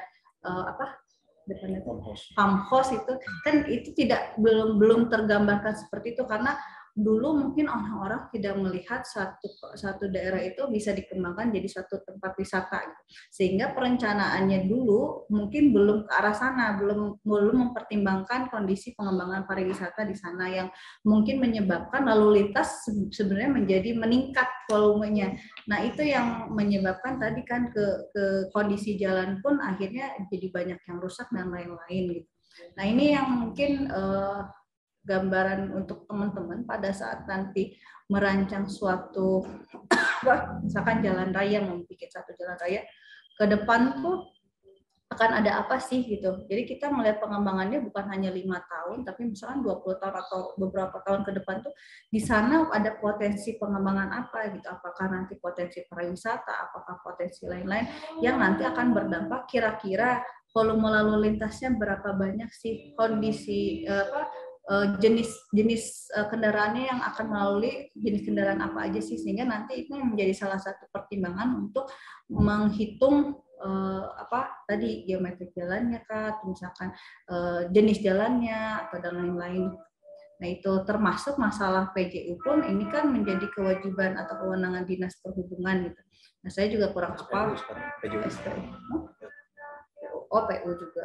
Kalau di provinsi masih dinas perhubungan, kalau di kota berarti udah ke PU juga tuh. Berarti PU tuh ada airnya, ada jalannya, ada penerangan jalan dan lain-lainnya.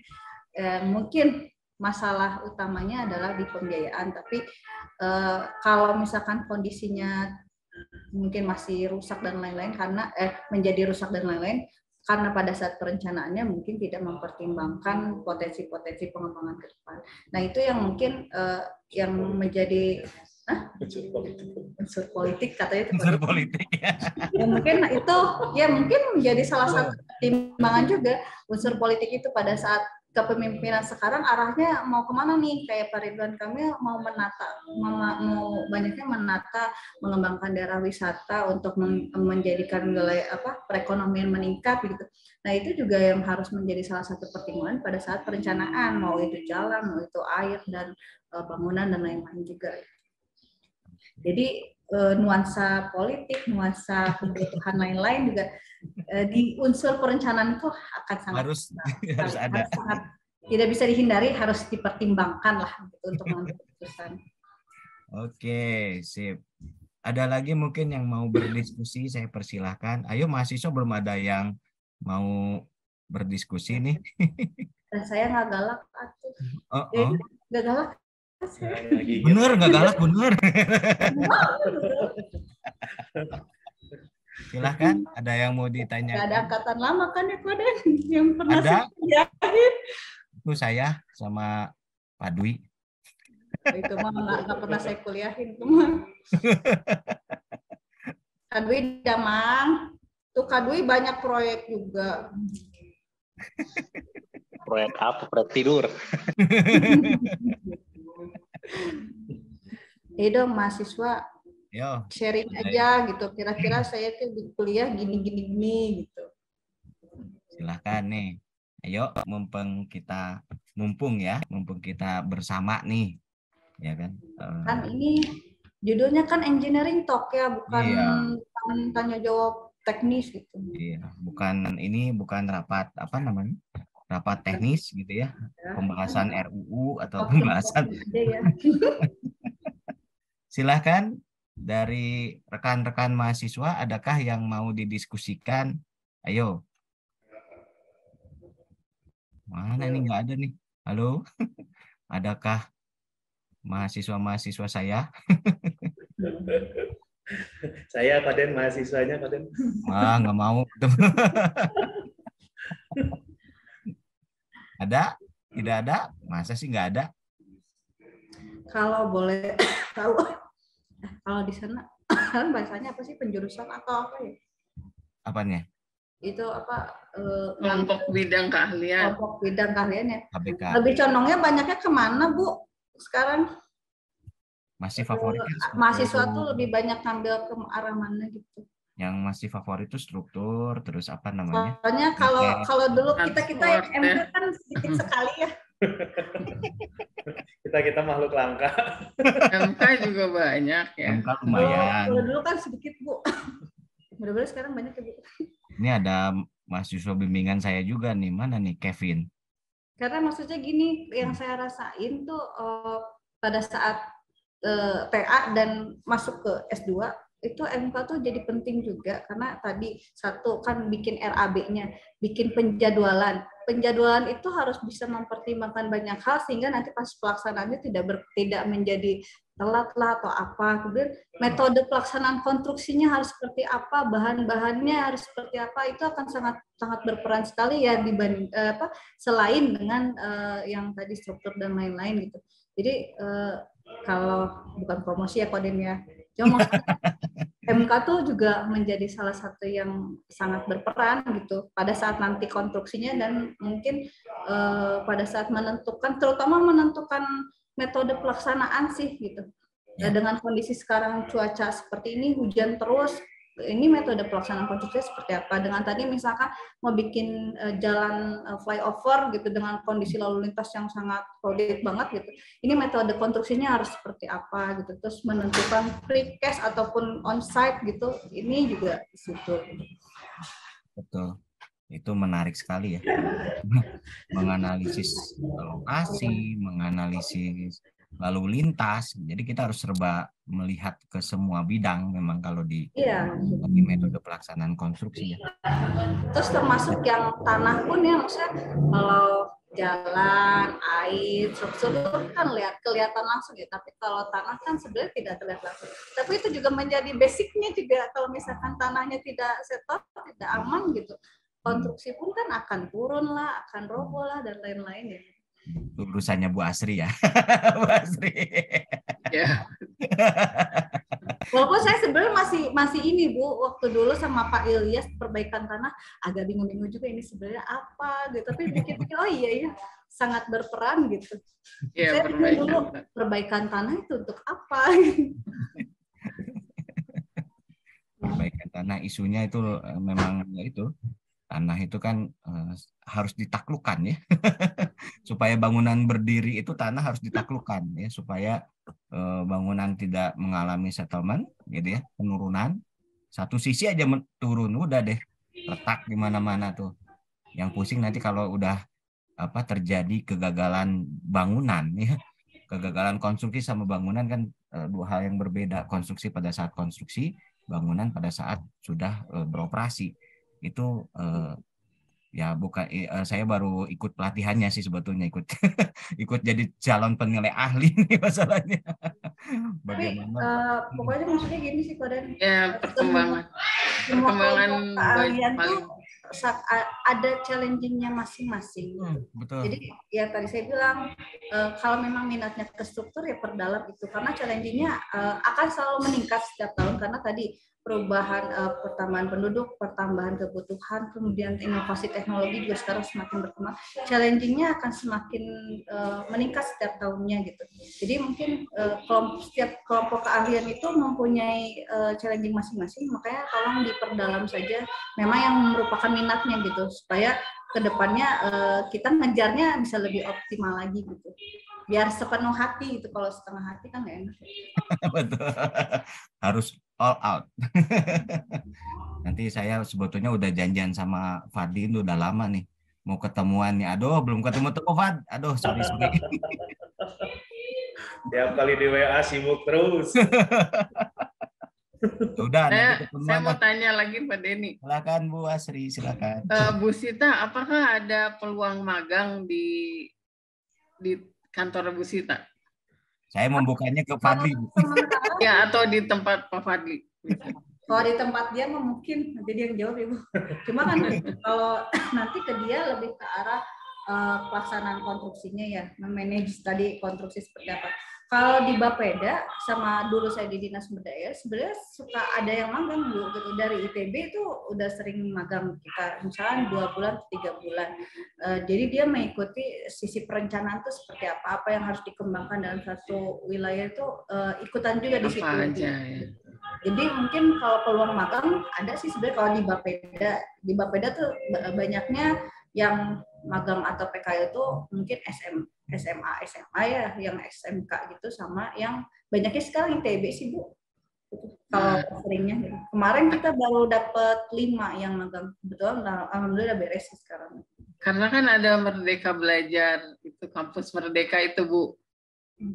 Jadi kan kami mencari sebanyak mungkin gitu mitra untuk mahasiswa bisa masuk di kantor-kantor. Nah, kalau dari ITB itu apakah dari teknik sipil atau banyaknya kemarin planologi? Plano sih kemarin banyaknya sih plano gitu. Terus kalau boleh ini sih Bu ya sharing, waktu saya S2 itu saya kebetulan diperbantukan di TU-nya S1. Dan kebetulan waktu itu megang untuk ngurusin magang. Jadi memang waktu itu ada KP, ada magang. Untuk magang ini ngambilnya di waktu liburnya mahasiswa. Jadi sekitar 2 atau 3 bulan. Jadi waktu itu saya semester antara ya. Jadi waktu itu saya bertugas untuk nelfonin perusahaan-perusahaan Bu, Waskita, Utama Karya dan lain-lain. Ini ada peluang nggak untuk magang anak-anak gitu. nanti kita kirim proposal dan lain-lain. Alhamdulillah itu banyak perusahaannya lebih dari 10 juga yang bisa menerima magang, dan ada memang beberapa yang memberikan gaji gitu jadinya, karena memang dipekerjakan tidak hanya melihat saja, tapi memang dia juga bekerja ya, diajar. Benar-benar bekerja, dilibatkan. Nah mungkin juga saya nggak tahu sih kalau di Maranatha apakah ada program seperti itu atau enggak gitu. Jadi ada kafe, ada memang benar-benar magang, tapi memang dituntut komitmennya selama magang itu si mahasiswa memang harus benar-benar mengikuti dari awal sampai akhir, tidak pernah, maksudnya itu ketentuan jam kerjanya, tata cara kerjanya dan lain-lain. Ya, terima kasih informasi. Rencananya kalau di Bapak ini saya nggak tahu, Bapak mana? Salah, kemarin udah ngomong bisa. Justru itu yang mau saya obrolkan dengan Koden selama ini. Ya udah, ayo. Nah, Senin saya ke Ciwidey. Setiap kali dikontak selalu tidak ada di tempat ya. Dan nantilah kita diskusi lagi. Jadi memang kita untuk Merdeka Belajar ini memang 1 semester. Nanti 1 semester mahasiswa itu di semester 6 itu bisa mengambil misalnya kegiatannya adalah magang. Berarti selama 1 semester itu mahasiswa itu tidak di kampus tapi di tempat magang ya, dan itu memang nanti pulangnya akan terkonversi ya, konversinya sebanyak 20 SKS gitu ya. Jadi itu menjadi rangkaian gitu ya, rangkaian khususnya kegiatan Kampus Merdeka ya. Totalnya ada 9 kegiatan. Ya, ada penelitian gitu ya. Ada KKN di Desa Penari. KKN tematik maksudnya, KKN tematik gitu ya, dan ada studi independen, proyek kemanusiaan gitu ya. Tapi kita mungkin concern dulu di magang ya. Magang ini ya sebetulnya jadi mahasiswa itu betul-betul belajar seperti seorang pegawai lah ya, pegawai di perusahaan, dan juga nanti kita perhitungkan kompetensinya ya supaya tercapai menjadi mata kuliah apanya gitu ya, itu kan memang harus didiskusikan gitu ya, khususnya dengan mitra ya. Nah itu sih. Oke, nanti kita ngobrol ya, Pak. Siap. Ya, terima kasih banyak. Oke, mungkin ada yang mau didiskusikan nih? Dari mahasiswa nih, Koden. Oh, dari mahasiswa nih, saya nunggu dari mahasiswa. Jadi liur atau gimana? Nggak ada nih, beneran? Adakah? Silahkan. Nggak ada? Masa nggak ada? Udah jelas kali ya.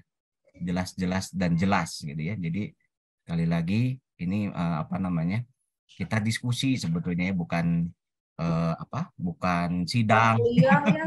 Bukan sidang. Saya dong yang di sidang. Kau udah dapat nanya tadi yang di sidang 2-an. Ya, baik, mungkin sesi tanya jawab atau sesi diskusinya ada nggak? Ada lagi nggak? Kalau nggak saya tutup nih. Coba dipaksa lagi satu. Paksa lagi nih satu nih, ada nggak? Oktio mungkin? Iya Pak, saya Ya, cuma mau bertanya Pak, untuk kasus di sebuah perbaikan di sebuah kabupaten itu yang bertanggung jawab siapa ya Bu? Apakah perlu nunggu pemerintah pusat datang dulu baru diperbaiki, apa emang sudah ada dari kabupaten daerahnya tersebut? Soalnya saya pernah satu kasus ada di salah satu kabupaten di Jawa Barat itu untuk perbaikannya lama banget gitu Bu, sampai bertahun-tahun. Padahal itu di depan kantor bupatinya sendiri Bu. Perbaikan apa dulu ya? Perbaikannya jalan yang rusak kayak gitu Bu. Iya, ya itu. Karena untuk memperbaiki jalan itu anggarannya rupiahnya besar gitu. Nah, ya mungkin kalau misalkan kewenangannya, biasanya kalau misalkan yang di depan kantor bupati sih harusnya mungkin jalan kabupaten kota itu ya gitu. Kecuali misalkan yang menghubungkan antar daerah itu mungkin itu jalan provinsi gitu, seperti itu. Menghubungkan antar provinsi, jalan pusat dan lain-lain gitu. Sebenarnya harusnya ininya, si pemerintah kabupaten kotanya itu yang bertanggung jawab gitu. Cuma memang ada keterbatasan anggaran mungkin ya, menjadi salah satu penghambat, dan ada prioritas lainnya yang tadi sebenarnya unsur politik itu gitu. Unsur politik itu menjadi salah satu juga, barangkali mungkin pimpinan daerahnya ada prioritas yang lain sehingga ini ditangguhkan dulu, tapi memang sebenarnya ini masih bisa dibantu oleh ada beberapa skema DAK gitu, dana alokasi khusus pembantuan dari pemerintah pusat untuk kabupaten kota ataupun provinsi yang bisa dipergunakan selama tematiknya ada untuk pembangunan jalan atau perbaikan jalan. Nah sebenarnya kalau biasanya rata-rata kabupaten kota selalu menganggarkan untuk perbaikan jalan ini, baik itu dari skemanya APBN, APBD, APBN-nya mungkin melalui DAK. Kemudian kalau misalnya memang itu menjadi kewenangan kabupaten kota itu sih jalannya dari kabupaten kota, itu biasanya diajukan melalui DAK, atau kalau misalkan ke kita ke provinsi adalah melalui skemanya bantuan keuangan. Nah itu bantuan keuangan itu kan juga usulannya suka banyak. Nah nanti yang kita akan mengakomodir yang memang sesuai dengan misalnya proposalnya betul, kemudian RAB-nya ada, gambarnya ada, baru itu memang kita maksudnya kayak lolos dulu, nanti kita tinggal lihat prioritasnya sebenarnya arahnya kemana. Dan kadang-kadang yang agak ininya nanti pada saat misalkan kita memberikan jatahnya untuk tolong dibuatkan 10 prioritas. Nah 10 prioritas ini kan dari berbagai nih, ada prioritasnya lebih ke jalan, ada yang prioritasnya ke air, ada yang prioritasnya ke bangunan dan lain-lain. Antara satu kabupaten dan kabupaten lain itu prioritasnya masing-masing berbeda untuk menentukan seperti itu. Nah itu yang mungkin sebenarnya misalkan dari skema bantuan keuangan dari provinsi ke kabupaten kota ini sebenarnya sudah masuk, tapi dari kabupaten kotanya karena tadi mungkin unsur politiknya itu tidak masuk ke 10 besar sehingga jadinya akhirnya ditangguhkan lagi, karena selain juga dari pemerintah kabupaten kotanya juga keterbatasan tadi ya, karena satu dinas PU itu ada berbagai bidang nih, ada airnya, ada jalan, ada tadi PJU juga masuk, ada permukiman gitu. Karena memang untuk memperbaiki pun anggarannya besar gitu. Ya. Terima kasih. Ujung-ujungnya memang ke anggaran. Nanyanya teknis ya. Teknis. Luar biasa. Saya kira tuh mau diskusinya apa namanya teknis juga. Bagus kan? Berat-berat ya pertanyaan. Udah berat. Lanjutkan. Gak ada yang mau diskusi kecil gitu ya, ringan-ringan. Diskusinya berat-berat. Ternyata teknis. Itu tapi berarti artinya bagus kok Den, semua udah bisa punya gambaran nanti ke depan saya akan bekerja seperti apa gitu, nggak pusing kayak saya dulu. Enggak, kalau pusing mah minum obat aja, tinggal Panadol atau Panakol gitu aja. Ya, ada lagi mungkin yang mau didiskusikan, silahkan. Sudah cukup? Cukup sepertinya ya. Waduh. Oke. Ya, silakan. Tambah lagi Pak, saya mau boleh. Solusi atau tips mungkin ke Pak Fadli Pak. Ke saya, boleh. Karena saya masih ingat kata-kata waktu Bapak ngajar itu kalau beda sedikit. Mahasiswa Bapak Pak.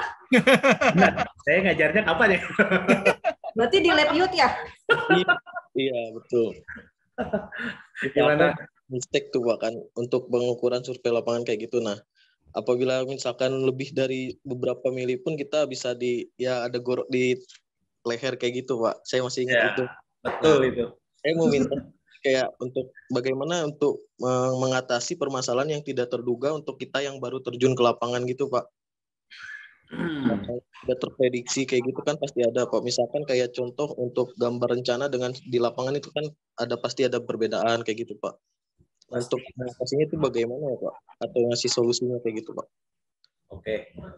Jadi biasanya untuk fresh graduate itu memang saran saya itu hampir ke semua fresh graduate itu adalah pertama cari pembimbing di lapangan yang benar-benar bisa membantu.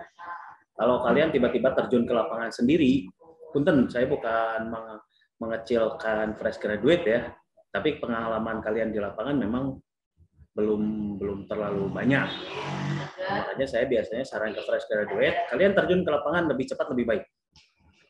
Karena di lapangan itu setiap jam itu dia akan selalu ada tantangannya. Nah, termasuk seperti tadi. Saya pun waktu itu sedikit cerita pengalaman ya.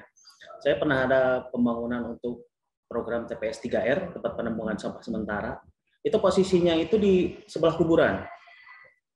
Sama perencana udah didesainkan, titik lokasinya sudah ditentukan. Pada saat saya gali pondasi, tiba-tiba ada kaki malang. Itu kuburan itu. Ada kaki malang. Itu mau nggak mau kan kita harus fleksibel di lapangan itu. Harus bagaimana kalau misalkan kita putar bangunannya, kita pindahkan seperti apa. Nah itu mungkin yang tidak bisa diajarkan lewat kata-kata. Itu adalah sesuatu yang hanya bisa diajarkan melalui pengalaman.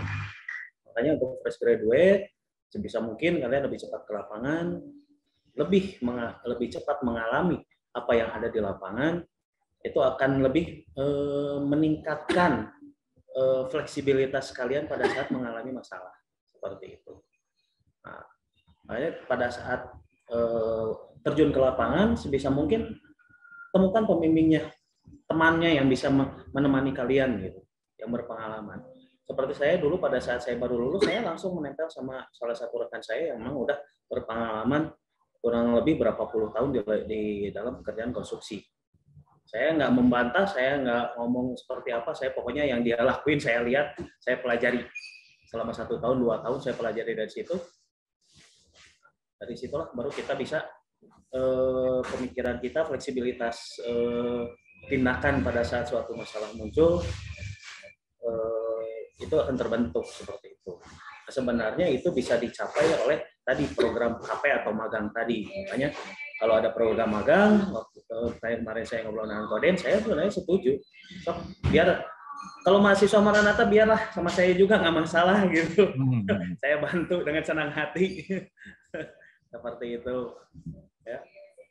Jadi intinya tipsnya yang satu tadi itu.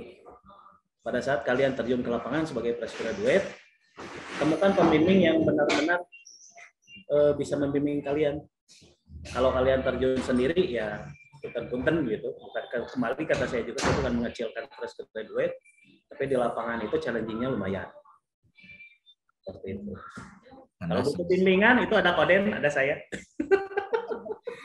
Karena selisih itu dihitungnya oleh uang di ujungnya.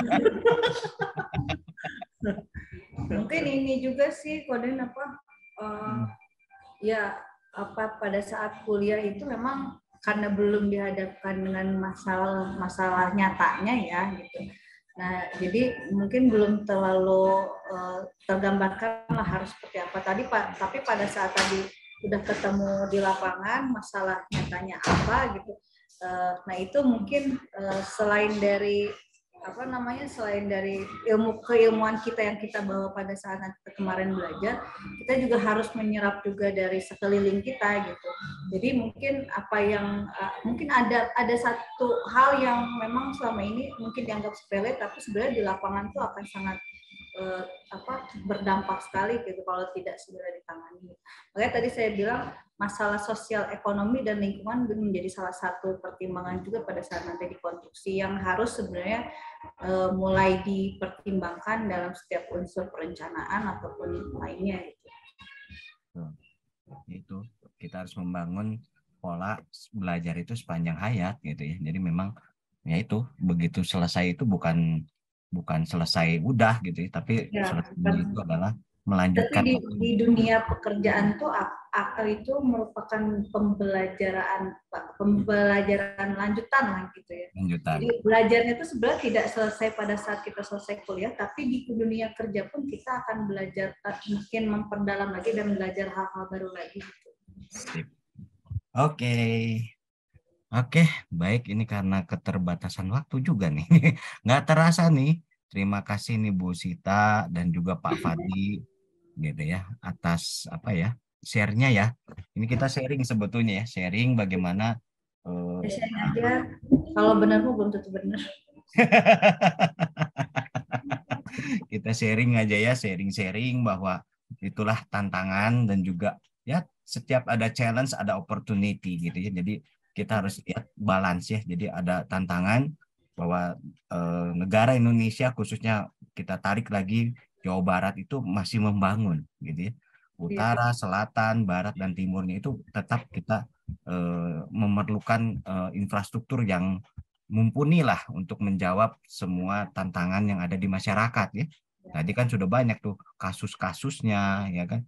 Bagaimana jalan Lembang, pemeliharaannya gitu ya, bagaimana juga tadi jalan-jalan itu supaya terpelihara dengan baik ya. Semua kan harusnya memang terpelihara dengan baik ya, tapi tentunya ada batasan-batasan ya, tentunya dari anggaran, dari program dan seterusnya ya.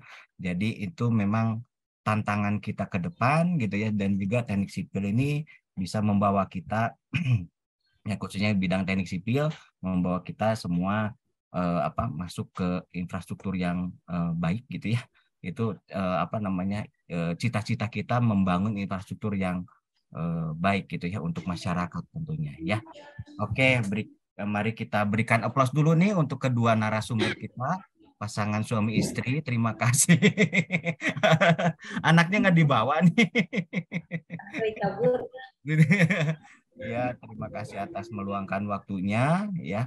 Oke, terima kasih atas kesempatannya. Mungkin saya mengakhiri untuk sesi Maranatha Engineering Talk gitu ya, tapi ini belum selesai, masih ada rangkaian acara selanjutnya. Saya kembalikan dulu ke MC. Terima kasih Bu Sita, Pak Fadli. Aplausnya, terima kasih. Oke, saya kembalikan ke MC, silahkan. Baik, terima kasih Bu Sita Andriani STMT dan Bapak Dr. Denny Setiawan STMT atas waktunya. Sekarang kami akan memberikan sertifikat sebagai bentuk terima kasih kami kepada Ibu Sita Andriani yang akan diberikan oleh Bapak Denny Setiawan. Kepada Pak Denny dipersilahkan. Baik, mungkin ini secara simbolis saja. Saksi dokumentasi apakah sudah siap? Ya, baik Bu Sita, ini adalah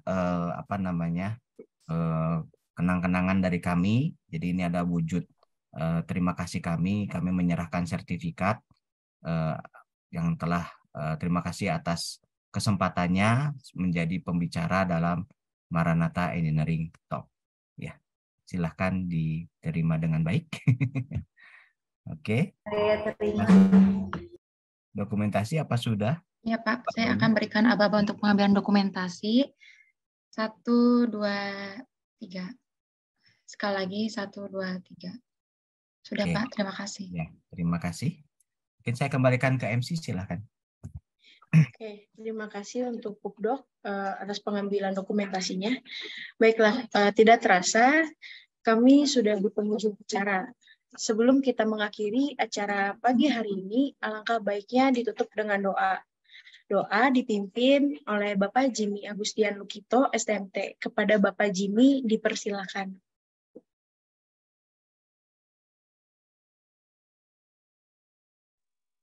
Oke, selamat siang. Maaf, saya nggak bisa buka kamera. Kondisinya lagi ini. Oke, saya akan tutup dengan doa.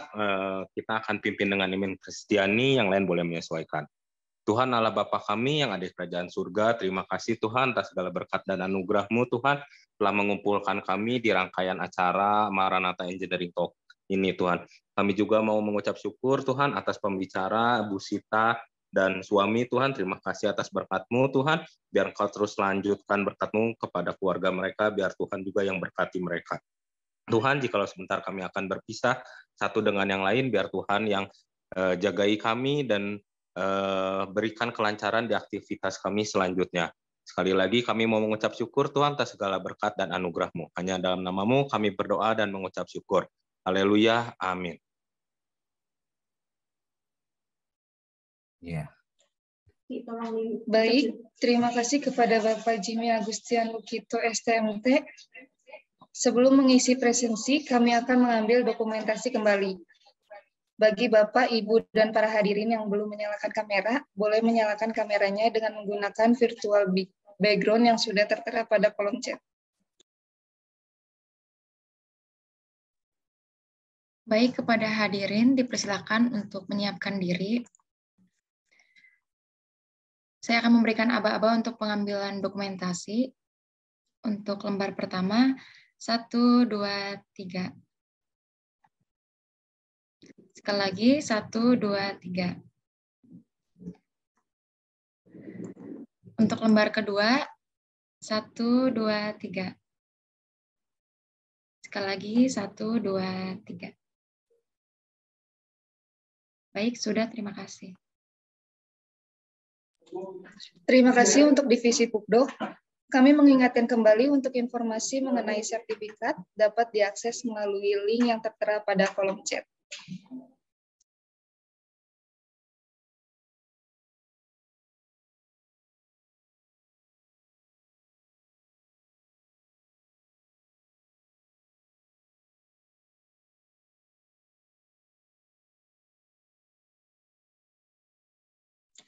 Untuk pengisian link presensi, kami berikan waktu sekitar 5 menit.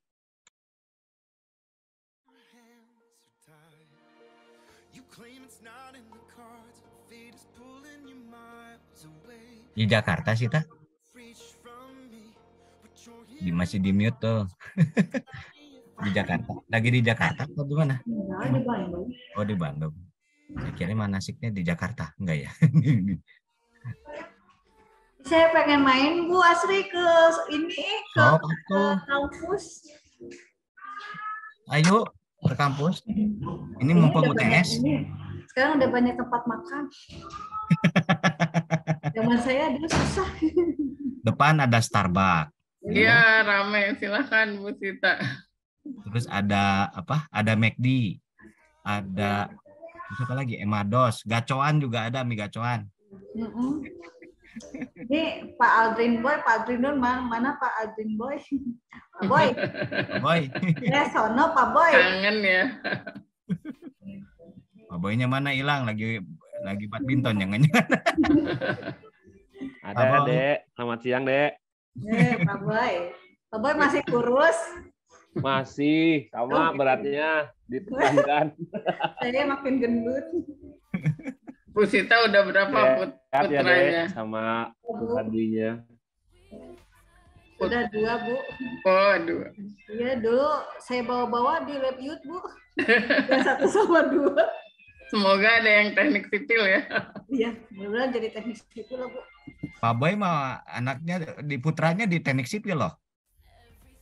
Udah hampir lulus. Angkatan 20 ya Pak Boy ya? Iya, Pak. Bikin reuni gitu, Bu. Ya, setuju. Kemudian reuni sipil gitu. Iya, kan kita baru selesai pandemi. Kangen ya? Endemi. Salah, saya minta. Nanti Bu Sita juga jadi ini ya, panitia ya, salah satu panitia. Pasti harus bantuin. Iya, Bu. Ketemuan, Bu. Ya, biasa udah kangen-kangenan ini.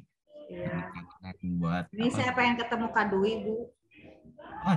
Dia mah di Jakarta betah. Ya, bikin Jakarta terus. Panas. Makanya ke Bandung dingin. Macet di Bandung juga sama aja. Lagi dibikin LRT sama MRT. Tapi masih lama. Belum jadi. Baru Utara Selatan kan? Iya. Yang itunya belum. Udah angkot dibikin jalur khusus di atas. Lebih cepat kayaknya mah. Buat macet kali. Nah, atas buat angkot doang udah jangan. Oh, nggak ada penumpangnya berarti. Panjat naik. Perencanaan murah tuh. Berantem sama Organda tuh. Pak Dwinanto ini suami istri alumni sipil ya Pak Dedi? Iya, istrinya juga angkatan saya. Buka rahasia aja nih.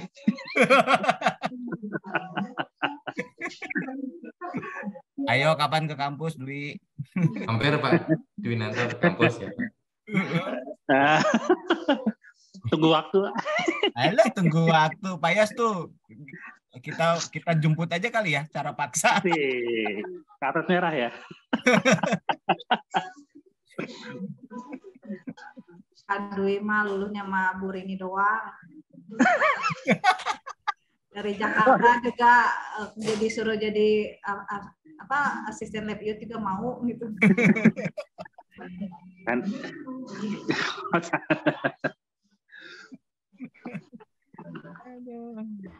Ini teh udah ya, Koden. Udah beres belum? Soalnya MC belum menutup. Oh, silakan. Iya, mohon maaf Bapak Ibu memotong karena waktu kami terbatas, maka waktu untuk mengisi link presensi telah berakhir. Terima kasih sekali lagi kepada Ibu Sita Andriani STMT dan Bapak Dr. Dini Setiawan STMT, beserta seluruh peserta yang telah hadir dalam webinar pada pagi hari ini. Kami mengingatkan juga bahwa siang hari ini pukul 13 sampai 15 WIB akan diadakan webinar selanjutnya dengan topik Revolusi Industri 4.0, Peluang dan Tantangan Profesi Seorang Engineer. Mohon maaf apabila ada kesalahan dalam tutur kata dan perbuatan selama webinar berlangsung. Atas perhatiannya, kami ucapkan terima kasih dan sampai jumpa